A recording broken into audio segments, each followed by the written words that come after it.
Good morning students, welcome back to my channel Physics by Mr. B.L. Maurya. Today I will teach you diffraction. Diffraction is such phenomenon which happen in light and sound both. But in this lecture I will teach you diffraction in the light. ये जो विवर्तन की घटना है ये light में भी होती है और साउंड में भी होती है, ध्वनि में भी होती है। किंतु आपको इस लेक्चर में मैं जो लाइट में डिफ्रैक्शन होता है उसको समझाऊंगा। वैसे ब्रीफली आप जान लीजिए कि ये दोनों में किस प्रकार से होता है। पहले तो डिफ्रैक्शन है क्या, देखिए जैसे कि आप एक अंधेरा कमरा है, एक बड़ा सा ये अंधेरा कमरा है इस प्रकार से, ठीक है। इसमें ये गेट है, यहाँ पर ये गेट है। तो जब आप यहां से टॉर्च को फोकस करते हैं तो क्या इस सामने लाइट होती है, तीव्र उजेला होता है तेज, और यहां पर क्या बिल्कुल अंधेरा ही रहता है, पहले की भांति बना रहता है? नहीं।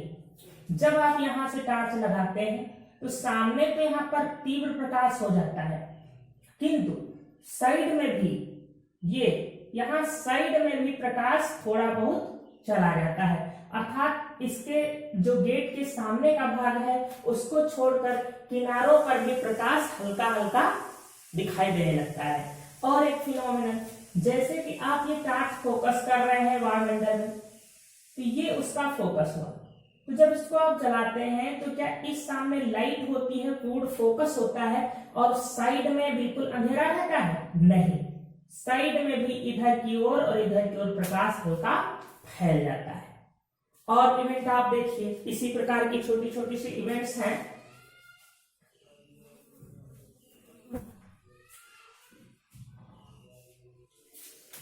यदि ये आपने टॉर्च फोकस किया, ये आपकी टॉर्च है, और आपने यहां पर एक छोटा सा लकड़ी का टुकड़ा रख दिया, ठीक है, बिल्कुल छोटा सा, इतना छोटा ये टुकड़ा है, इतना छोटा अवरोध है, इसको हम अवरोध कहेंगे, जो कि प्रकाश को रोक रहा है, कि इसका आकार लगभग प्रकाश की तरंगदैर्घ्य के आकार का है, था बहुत छोटा है। तो क्या इसका प्रतिबिंब यहाँ दिखाई देगा? नहीं। लाइट जो होगी वो इसके साइड से, ये जो लाइट आ रही होगी इसमें विवर्तन की घटना हो जाएगी, ये मुड़ जाएगा और यहाँ पर इसका प्रतिबिंब न दिखाई देकर के पूर्ण प्रकाश दिखाई पड़ेगा, इसका इमेज यहाँ पर नहीं बनेगा। तो ये सब हो क्यों रहा है? ये आपने एक रूम में टॉर्च लगाया तो उसके सामने छोड़कर पूरे कमरे में हल्का हल्का प्रकाश फैल गया, ठीक है। आप जब टॉर्च को फोकस करते हैं तो इसके सामने ही नहीं बल्कि साइड में भी आंशिक रूप से प्रकाश मुड़ जाता है। तो ये जो घटना है आंशिक रूप से प्रकाश का मुड़ना, यही कहलाती है विवर्तन। तो विवर्तन को हम कैसे डिफाइन कर सकते हैं कि जब किसी प्रकाशिक स्रोत, जैसे आपकी टॉर्च थी, क्या थी? प्रकाशिक स्रोत। जब किसी प्रकाशिक स्रोत के मार्ग में कोई अवरोध अथवा कोई ऐसा होल, ये छिद्र आ जाता है, तो जब इनसे हो करके गुजरता है प्रकाश, ये अवरोध है, ये एक छिद्र है, मान लीजिए होल है, इसका आकार बहुत कम है, आकार बिल्कुल है जैसे कि जो तरंगदैर्घ्य होती है लाइट की उस आकार का। तो जब इससे होकर प्रकाश गुजरता है तो वह आंशिक रूप से किनारों पर मुड़ जाता है। This phenomenon is called diffraction. यही घटना डिफ्रैक्शन कहलाती है। तो हम किस प्रकार से डिफाइन कर सकते हैं? जब प्रकाश किसी अवरोध अथवा किसी छिद्र से होकर के गुजरता है, सूक्ष्म छिद्र से होकर गुजरता है, तो वह किनारों पर मुड़ जाता है, आंशिक रूप से मुड़ जाता है, पूर्ण रूप से नहीं, आंशिक रूप से मुड़ जाता है। This phenomenon is called diffraction. यही कारण है कि जब आप रूम में ऐसे टॉर्च लगाते हैं किसी कमरे में, तो ये लंबा सा इस प्रकार से कमरा है, तो इस गेट के सामने तो तीव्र प्रकाश दिखाई पड़ेगा, बहुत तीव्र प्रकाश होगा, जो टॉर्च से आ रहा फुल प्रकाश दिखाई पड़ेगा। इसको हम कहते हैं क्या?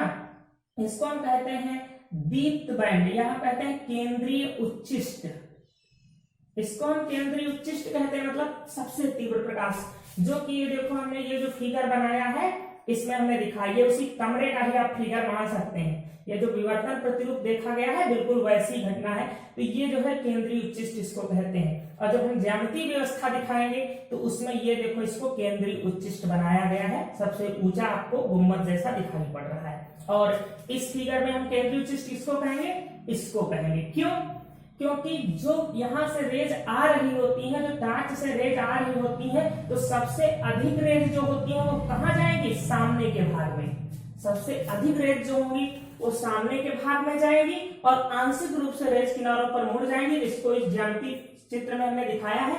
ये देखो, एक रेज को मैंने मुड़ते हुए दिखाया है, ये एक नहीं है, बहुत सारी ऐसे ऐसे ऐसे ऐसे ऊपर की ओर भी मुड़ती है, नीचे भी ऐसे ऐसे ऐसे मुड़ जाती है। तो होता क्या है कि अधिकांश रेज जो है वो बिना मुड़े हुए, बिना विवर्तित हुए ये सामने जाकर के यहाँ पर एक चमकीली पट्टिका बनाती है, जिसको हम कहते हैं केंद्रीय उच्चिष्ट। ये हमारा विवर्तन प्रतिरूप है पर्दे पर जो प्राप्त होता है, और ये हमारी ज्यामितीय व्यवस्था है। और इस फिगर में ये बनता है केंद्रीय उच्चिष्ट, क्योंकि मैक्सिमम रेज जो आती है वो यहाँ पर केंद्रित हो जाती है। और रूम में जब टार्च को हम देख रहे हैं तो देखो यहाँ पर मैक्सिमम रेज कलेक्ट हो जाएगी। अब ज्यामितीय व्यवस्था में कुछ रेज होंगी जो आंशिक रूप से मुड़ जाती हैं। ये हमने दो रेज को दिखाया ऐसे मुड़ते हुए, ऐसे ऐसे ऐसे नीचे की ओर भी बहुत सी रेज मुड़ जाती है। तो इनके मुड़ने से जो बनते हैं वो क्या होते हैं? इनके मुड़ने से ही ये प्रकाश जो होता है इधर आंशिक रूप से और इधर आंशिक रूप से फैल जाता है, जिसको मैंने विवर्तन प्रतिरूप में यहाँ पर दिखाया हुआ है कि ये जो है यहाँ से टार्च लग रही, मान लीजिए, तो ये केंद्रीय उच्चिष्ट बना है। फिर क्या आप देख रहे हैं कि जो ये काली पट्टिकाएं हैं इनकी चौड़ाई बढ़ती जा रही है। देखिए, जो काली वाली डार्क पट्टिकाएं हैं इनकी चौड़ाई बढ़ती जा रही है, और जो ये पट्टिका थी केंद्रीय उच्चिष्ट वाले, इसकी चौड़ाई धीरे धीरे घटती जा रही है। तो ये क्या शो करता है? जब डार्क पट्टिकाएं बढ़ती जा रही है, शो कर रही है कि इधर आने पर अंधेरा बढ़ता जाएगा कमरे में, इधर जाने पर कमरे में अंधेरा बढ़ता जाएगा, अर्थात प्रकाश की तीव्रता घटती जा रही है और उसकी जो डार्कनेस है, जो अंधेरा है, वो बढ़ता जा रहा है। यही रूम में भी होगा, जब ये केंद्रीय उच्चिष्ट से लेफ्ट में आएगा तो क्या होगा?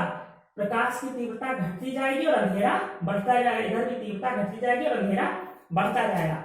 तो अब विवर्तन को आप समझ चुके होंगे बहुत सारी इवेंट्स के द्वारा। आप कैसे डिफाइन करेंगे? विवर्तन क्या है?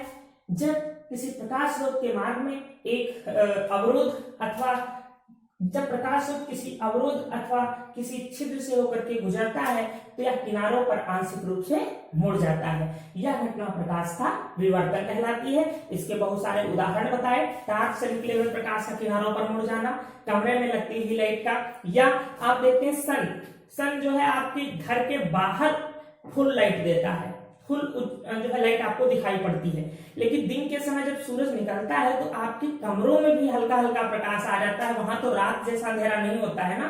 तो क्या हुआ? आंशिक रूप से वो जो लाइट है वो मुड़ करके कमरे तक भी आ जाती है। तो ये घटना कहलाती है प्रकाश का विवर्तन। यही घटना साउंड में भी होती है। साउंड में जैसे कि हम इस कमरे में बोल रहे हैं तो पड़ोस में जो हमारे कमरा होगा वहां भी हमारी आवाज सुनाई दे रही होगी, लेकिन कितनी? आंशिक रूप से, पूर्ण नहीं। जो बंदा हमारे सामने खड़ा होगा, इस गेट के सामने खड़ा होगा, उसको हमारी ध्वनि जो होगी बहुत तीव्र सुनाई पड़ रही होगी, अर्थात वहां केंद्रीय उच्चिष्ट बनेगा। और फिर क्या होगा? ये किनारों पर मुड़ जाएगी, हमारी जो ध्वनि है वो मुड़ जाएगी, और मुड़ने के बाद फिर अगला गेट मिलेगा तो फिर आंशिक रूप से वहां पर भी मुड़ जाएगी।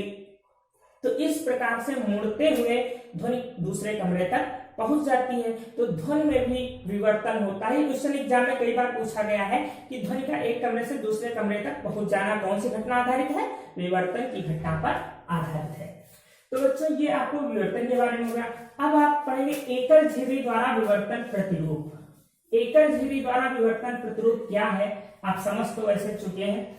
देखिए, यदि एक बायोलॉजिकल स्लाइड ले ली जाए जिस पर आप बायोलॉजी का प्रयोग करते हो, उसके बीच में एक खुरेज कर दिया जाए, बारीक खुरेज कर दिया जाए रेजर ब्लेड के द्वारा, ये जैसे मैंने किया। इसका आकार प्रकाश की तरंगदैर्घ्य के आकार का होना चाहिए, बहुत पतला। आप सोच रहे हो घर में ब्लेड लेकर बहुत भारी सा खुरेज कर दे तो ये कुछ दिखाई नहीं देगा। तो इसको स्लाइड को लेकर इसको पूरा काला पेंट कर दीजिए और बीच में केवल एक खुरेज करिए जो कि ट्रांसपेरेंट हो। तो जब इसको हम इसके छिद्र को ऊर्ध्वाधर करके हम किसी जलते हुए लैंप को, जो कि ऐसे लंबाई में हो ऊर्ध्वाधर, जब हम जलते हुए लैंप को देखेंगे झिर्री के अंदर से होकर के, तो हमको ये लैंप दिखाई नहीं देगा, हमें विवर्तन की घटना दिखाई पड़ेगी।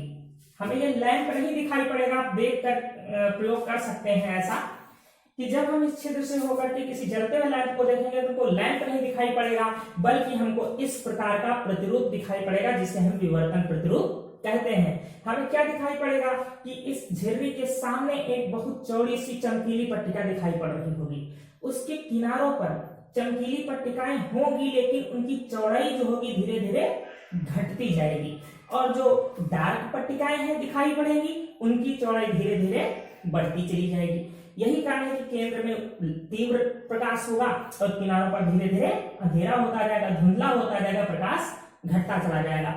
तो ये जो पट्टिका है इसको जो है कहा गया केंद्रीय उच्चिष्ट, और इसके बाद जो यहाँ पर है इनको हम कहते हैं गौड़ उच्चिष्ट। ये केंद्रीय उच्चिष्ट है, और जो किनारों पर ये उच्चिष्ट दिखाई पड़े इनको गौड़ उच्चिष्ट कहेंगे। जैसे ये केंद्रीय उच्चिष्ट है, इनको हम क्या कहेंगे, इनको हम गौड़ उच्चिष्ट कहेंगे।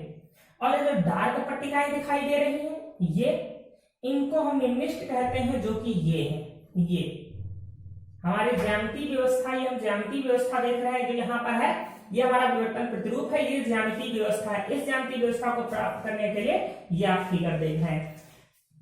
तो इस प्रकार से केंद्रीय उच्चिष्ट बनता है, और ये गौड़ उच्चिष्ट होते हैं, और इनको हम कहते हैं निम्निष्ट, जो कि ये एक लाइन को टच कर रहे हैं, इनको हम कहते हैं निम्निष्ट। और यहाँ पर ये जो डार्क दिखाई दे रहे हैं इनको हम बोलेंगे निम्निष्ट।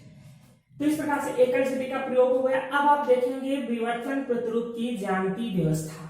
ज्यामितीय व्यवस्था में क्या किया गया, एक प्रकाश स्रोत लिया गया, प्रकाश स्रोत के आगे एक लेंस L1 रखा गया। ये जो लेंस है इसके फोकस पर ये स्रोत स्थित है। जब ये फोकस पर होगा तो इससे आने वाली रेज क्या हो जाएगी, पैरेलल होगी। तो L1 के फोकस पर क्या रखा है, स्रोत रखा है। तो जब इससे रेज आती है तो ये पैरेलल हो जाती है, और ये पैरेलल रेज जो है एक अवरोध छिद्र से होकर गुजरती है, जिसमें से विवर्तन की घटना होगी, वो छिद्र AB है। ठीक है, इसको हम झिर्री कहते हैं। यहाँ पर इसका नाम क्या दिया है, झिर्री कहेंगे इसको। जो खुरेज किया गया है स्लाइड में, इसको क्या कहें, झिर्री। तो AB एक खुरेज, झिर्री एक छिद्र है, जो इससे ऊपर प्रकाश गुजरता है। फिर ये लेंस L2 की ओर रख दिया गया। अगर लेंस L2 नहीं रखा जाएगा तो विवर्तन प्रतिरूप अधिक क्षेत्र में फैल जाएगा और हमको स्पष्ट दिखाई नहीं देगा। तो लेंस L2 इसलिए रखा गया है कि हमारी रेज कन्वर्ज हो जाएंगी, थोड़ा सा सिकुड़ जाएंगी, और विवर्तन प्रतिरूप हमको छोटे से पर्दे पर प्राप्त हो जाएगा। तो अधिकांश रेज इस छिद्र से होकर के जो होती हैं अविवर्तित रहती हैं। अविवर्तित का मतलब विवर्तित नहीं होती हैं, और लेंस से होकर के बिंदु O पर फोकस होती हैं, और वहां पर एक चमकीली पट्टिका बनाती हैं, जिसको हम केंद्रीय उच्चिष्ट कहते हैं। फिर इसके साइड में रेज मुड़ती हैं, जो आंशिक रूप से विवर्तित होती हैं। तो इधर की ओर हमने केवल ये विवर्तित रेज दिखाया है, यही नहीं है, क्योंकि बहुत सारी विवर्तित रेज ऊपर भी होती हैं, नीचे भी होती हैं। तो हमने एक ये जो है डिफ्रेक्टेड रेज ली हुई है, जो कि थीटा कोण पर विवर्तित हुई है। देखिए ये पैरेलल रेज थी, इनसे कितने कोण पर मुड़ी है, थीटा कोण पर मुड़ गई है। और थीटा कोण पर मुड़ने के बाद जब लेंस पर पड़ती है तो कन्वर्ज हो जाती है, और बिंदु P पर जो बनाती है इसको कहते हैं, यह एक अदीप्त बैंड है, अदीप्त बैंड। ये जो निम्निष्ठ हम कह रहे हैं, इसमें हम निम्निष्ठ इसको कह रहे हैं, इसमें इनको हम क्या कहेंगे, अदीप्त बैंड। ज्यामितीय व्यवस्था में इनको हम क्या कहेंगे, निम्निष्ठ, और इस फिगर में हम इनको क्या कहेंगे, अदीप्त बैंड। जो डार्क है इनको अदीप्त बैंड। तो यहाँ पर P पर एक क्या बन रही है, अदीप्त बैंड बन रही है, अर्थात यहाँ पर प्रकाश क्या होगा, तीव्रता क्या होगी, कम होगी। ठीक है, यहाँ पर मैंने एक परपेंडिकुलर ड्रॉ कर दिया K बिंदु पर, ये परपेंडिकुलर, ये 90 डिग्री का कोण बन रहा है। अब देखिए इसके और इसके बीच एंगल कितना है, 90 डिग्री। इसके बीच कितना है, 90 डिग्री। तो ये अगर थीटा कोण पर विवर्तित हुई है तो ये इधर का कोण कितना हो जाएगा, 90 माइनस थीटा। ये हो जाएगा आपका 90 माइनस थीटा। अब ये जो झिर्री हमारी है, ये और ये रेज भी तो 90 डिग्री पर थी, तो ये 90 माइनस थीटा है, तो ये एंगल आ जाएगा थीटा। आप सभी समझ सकते हैं इसको कि वो थीटा था, तो ये 90 माइनस थीटा होगा, ये थीटा है, ये 90 माइनस थीटा होगा, और ये एंगल हमारा क्या आ जाएगा, थीटा आ जाएगा। अंडरस्टैंड। अब देखिए त्रिभुज, और हाँ इसको भी आप समझ लीजिए कि ये छिद्र से होकर विवर्तन क्यों होता है, होने का ये कारण आप यहां से समझ सकते हैं। देखिए पैरेलल रेज आ रही है, ये पैरेलल रेज आ रही है, ये आपको ये होल मिल गया, छिद्र मिल गया। तो ये पैरेलल रेज थी, तो ये तरंगाग्र जितने भी बनाएंगे कैसे होंगे, समतल तरंगाग्र होंगे। और जैसे ही ये इस छिद्र पर आएंगी तो इस छिद्र पर ये एक समतल तरंगाग्र हुआ और ये छिद्र पर जब प्रकाश आएगा तो एक नए प्रकाश स्रोत की तरह काम करेगा हाइजेंस के नियमानुसार। ठीक है, ये नए प्रकाश स्रोत की तरह काम करेगा। अब ये प्रकाश स्रोत कैसा होगा? बिंदुवत, क्योंकि छिद्र बहुत छोटा है। तो जब प्रकाश स्रोत बिंदुवत हो जाएगा, गोलीय आकार हो जाएगा, तो अगले तरंगाग्र कैसे हो जाएंगे? गोलीय। और गोलीय तरंगाग्र जो होते हैं उन पर द्वितीयक तरंगिकाएं कैसे चलती हैं? इस प्रकार से फैलती हुई। यही कारण है कि जब यहाँ पर आएगा प्रकाश तो ऐसे गोलीय तरंगाग्र बनेंगे और ऐसे ऐसे रेज जाएंगी फैलती हुई, डाइवर्ज होती हुई, जो कि विवर्तन प्रतिरूप पर्दे पर दिखाएंगी। तो अगर पूछा जाए विवर्तन की घटना होती क्यों है, तो आप यही बताएंगे समतल प्रकाश जो आता है जब छिद्र से गुजरता है तो वहां पर जो समतल तरंगाग्र होता है वो किसमें कन्वर्ट हो जाता है? गोलीय तरंगाग्र में। और गोलीय तरंगाग्र जो है वो प्रकाश को क्या करता है? डाइवर्ट करता है, डाइवर्ज कर देता है, अर्थात उसको फैला देता है सभी दिशाओं में। ठीक है, तो ये भी आप समझ लीजिए। अब आप देख लीजिए इसके लिए डेरिवेशन जो है आपका ज्यामितीय व्यवस्था तो आप समझा चुके हैं। डेरिवेशन हमारा, अब डेरिवेशन में हमको करना क्या है? डेरिवेशन में हमको ये फाइंड करना है कि हमारा ये केंद्रीय उच्चिष्ट जो पहला निम्निष्ठ होगा गौड़, जिसको हम निम्निष्ठ कहेंगे, फिर उच्चिष्ट होगा, फिर निम्निष्ठ होगा। तो जो पहला निम्निष्ठ होगा उसके लिए किरणें कितने कोण पर मुड़ी होंगी, अर्थात उनकी कोणीय स्थिति क्या होगी, दूसरे निम्निष्ठ की कोणीय स्थिति क्या होगी, तीसरे की कोणीय स्थिति क्या होगी, ये जानने के लिए हम डेरिवेशन करेंगे। ये केंद्रीय उच्चिष्ट हुआ। इसके बाद जो जैसे उसमें आपने पढ़ा था व्यतिकरण में दीप्त अदीप्त फ्रेंज पढ़ा था, वैसे अगर पहली यहाँ पर अदीप्त बैंड बनी होगी, ये दीप्त हो गई, अदीप्त बैंड बनी, तो उसके लिए कोणीय स्थिति क्या होगी, कितने कोण पर मुड़ी होगी, उसके लिए नियमन करना है। तो देखिए आप ए बी के है, ए बी के ये 90 डिग्री है, ये आपका ए बी जो है कर्ण हो जाएगा और ये एंगल ले रहे हो, इसके सामने बी के क्या हो जाएगा? लंब हो जाएगा। ठीक है, और बीके जो है यही इसमें क्या है? पथांतर है। ये रेज यहाँ से चलकर यहाँ पहुंच रही है, ये बी से चलकर पी पर पहुंच रही है, जो लंब खींचा है जैसे आपने व्यतिकरण में देखा था। तो बीके यहाँ पर क्या है? पथांतर। बीके लैम्डा, ये पथांतर जो है यहाँ पर किसके बराबर है? तरंगदैर्घ्य के बराबर है, लैम्डा के बराबर मैंने माना है। तो ए बी के में देखिए साइन थीटा जब लेंगे तो हो जाएगा लंब बटे कर्ण, लंब बीके बटे कर्ण हो जाएगा ई, ये झिर्री की चौड़ाई, और बीके इक्वल टू लैम्डा, यहाँ पर लैम्डा रख दिया। ठीक है, तो हमारा जो आ गया sine theta equal to lambda by E. तो ये जो हमारा आया है, ये हमने जो थीटा कोण पर पहली यहाँ पर अदीप्त बैंड माना है उसके लिए फार्मूला आया है। तो अब एक ही अदीप्त तो होगी नहीं, यानी थीटा वाला विभिन्न कोणों पर बहुत सारी अदीप्त बैंड होंगी। तो हमने यहाँ पर कहा कि सभी निम्निष्ठों के लिए, सभी निम्निष्ठ चाहेंगे तो सभी अदीप्त बैंड कई जगह देख सकते हो, यहाँ से निम्निष्ठों को देख सकते हो, यहाँ से भी निम्निष्ठ को देख सकते हो। तो जो हमारे सभी निम्निष्ठ होंगे उसके लिए कॉमन फार्मूला बन गया sine theta equal to plus minus lambda M lambda पानी, जहां एम का मान हम कहां शुरू करेंगे? 1 2 3 4 डॉट, जीरो से नहीं। क्यों? क्योंकि जीरो पर हमारी दीप्त बैंड बनती है अर्थात केंद्रीय उच्चिष्ट बनता है। तो जब यहाँ पर 1 2 3 आप रखते जाएंगे तो देखिए आपको अदीप्त बैंडों के लिए कोणीय स्थितियां क्या प्राप्त होंगी? जब 1 रखेंगे तो plus minus lambda by 2 lambda by 3 lambda ये प्राप्त होंगे। आप ज्यामितीय व्यवस्था में आप देख सकते हैं कि ये आपकी केंद्रीय उच्चिष्ट है। ठीक है, इसके इधर जो कोणीय स्थिति हमारी होगी, प्रथम निम्निष्ठ की कोणीय स्थिति इधर भी होगी कितनी? लैम्डा बाई ई माइनस में, और इधर भी होगी केंद्रीय उच्चिष्ट की स्थिति लैम्डा बाई ई। अर्थात ये जो थीटा होगा, थीटा का मान हम निकालने के लिए क्या करेंगे? अगर ऊपर के हमको निकालना है तो लैम्डा बाई ई हम काउंट करेंगे, इससे हमको निकल आएगा कि कितने रेडियन पर मुड़ी हुई है। ठीक है, नीचे भी तो बनी होगी। ठीक है, तो दूसरी तरफ जो हमको निकालना होगा अदीप्त बैंड की कोणीय स्थिति, तो हम ये ले लेंगे माइनस लैम्डा बाई ई, अर्थात उतने एंगल पर जो मुड़ी होगी इधर भी रेज, उससे ये अदीप्त बैंड बन रही होगी। तो जब ये किरणें दोनों तरफ मुड़ती हैं तो इधर ये अदीप्त बैंड बनते चले जाते हैं, जिनकी कोणीय स्थितियां lambda by E, 2 lambda by 3 lambda by E से प्राप्त की जा सकती हैं। कि जो पहली अदीप्त बैंड बनी होगी उसकी कोणीय स्थिति क्या होगी? लैम्डा बाई ई, ऊपर भी नीचे भी। दूसरी जो अदीप्त बैंड बनी होगी, जो निम्निष्ठ बना होगा, आप अदीप्त बैंड कहें चाहे निम्निष्ठ कहें, उसकी 2 लैम्डा बाई ई कोणीय स्थिति रही होगी। आप आर्टिफिशियल फिगर बना के ये समझ सकते हैं। देखिए ये केंद्रीय उच्चिष्ट है, ये थीटा, ठीक है, ये थीटा कोणीय स्थिति इस निम्निष्ठ के लिए है, इस निम्निष्ठ के लिए ये हो गया, इसके लिए ये हो गया। ये आप फिगर में समझ सकते हैं, वैसे ये रियल फिगर नहीं है, आपको समझाने के लिए बता रहे हैं, ठीक है। तो अधिक बैंडों के लिए जो कोणीय स्थितियां हैं ये प्राप्त हो रही हैं आपकी, ये इधर की पॉजिटिव होगा, इधर की नेगेटिव होगा। ये रेडियन में आपके आंसर निकल करके आएंगे, ठीक है। केंद्रीय उच्चिष्ट की कोणीय चौड़ाई, अब ये है आपका केंद्रीय उच्चिष्ट, ठीक है, ये केंद्रीय उच्चिष्ट है। अगर इसकी हमको कोणीय चौड़ाई निकालना है तो देखिए इधर के केंद्रीय उच्चिष्ट के लिए क्या था, थीटा था। अगर इधर भी थीटा था तो अगर हमें थीटा थीटा जोड़ ले 2 थीटा तो क्या हो जाएगी, इसकी कोणीय चौड़ाई हो जाएगी। तो हमने 2 थीटा ले लिया है, थीटा बराबर लैम्डा बाई ई, तो 2 थीटा हो जाएगा 2 लैम्डा बाई ई। अब अगर केंद्रीय उच्चिष्ट की कोणीय चौड़ाई तुमको निकालना हो, कोणीय चौड़ाई मतलब ये एंगल निकालना हो, रेडियन में आएगा, तो आप 2 का कैंसिल नहीं कर देंगे। अगर 2 और 2 कैंसिल कर देंगे तो फिर आपको आधे केंद्रीय उच्चिष्ट की कोणीय चौड़ाई केवल प्राप्त होगी, पूरी कोणीय चौड़ाई नहीं प्राप्त होगी। इसलिए 2 को कैंसिल नहीं करेंगे, आप 2 थीटा की वैल्यू ही निकालेंगे, वही हो जाएगी केंद्रीय उच्चिष्ट की चौड़ाई, ठीक है। 2 कैंसिल नहीं करोगे।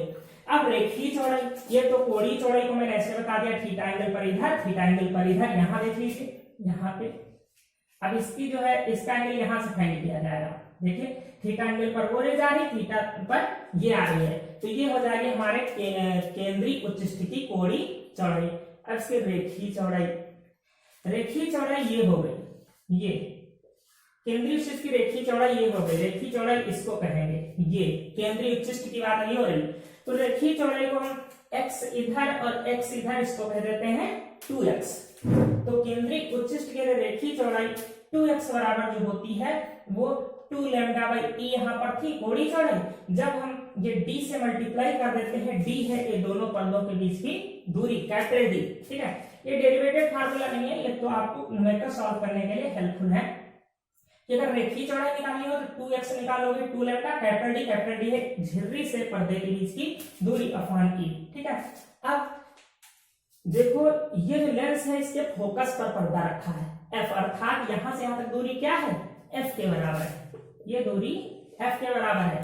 अब यदि L2 खिसक कर झिर्री के पास में आ जाए, यदि लेंस L2 झिर्री के पास रख दें तो रेखीय चौड़ाई क्या होगी, ये जब इसके पास आ जाएगी तो d किसके बराबर हो जाएगा, f के। तो वही हमने लिखा है, यदि लेंस L2 झिर्री के पास रखा हो तो रेखीय चौड़ाई d की जगह हम क्या रख देंगे, f रख देंगे, ठीक है। तो इस प्रकार से आप न्यूमेरिकल सॉल्व करना शुरू कर सकते हैं। आपके सारे डेरिवेशंस इसमें जो होने थे वो हो गए हैं। उसमें कोणीय चौड़ाई निकालनी होगी, आप ये निकालेंगे, केंद्रीय उच्चिष्ट की कोणीय चौड़ाई 2 थीटा का मान निकालोगे, थीटा नहीं। रेखीय चौड़ाई ये निकालोगे, यहाँ भी 2 कैंसिल नहीं करोगे, नहीं तो अर्ध चौड़ाई निकल के आएगी, पूरी नहीं आएगी। ये रेडियन में आपके आंसर आएंगे, ये आपके मीटर सेंटीमीटर डेसीमीटर में आएंगे, ठीक है। यहाँ से यदि फोकस दिया हो तो समझ लीजिए कि लेंस झिर्री के पास रखा है, तो आप यहाँ से भी रेखीय चौड़ाई निकाल सकते हैं, ठीक है बच्चों। वीडियो बहुत ही बड़ा हुआ जा रहा है, ठीक है, अभी अपलोड करने में भी प्रॉब्लम्स आती है। और ये लेसन मान के चलिए आप केवल 15 मिनट के लिए लेक्चर बचा हुआ है, ये लेसन आपका फिनिश हो रहा है। Okay, thank you.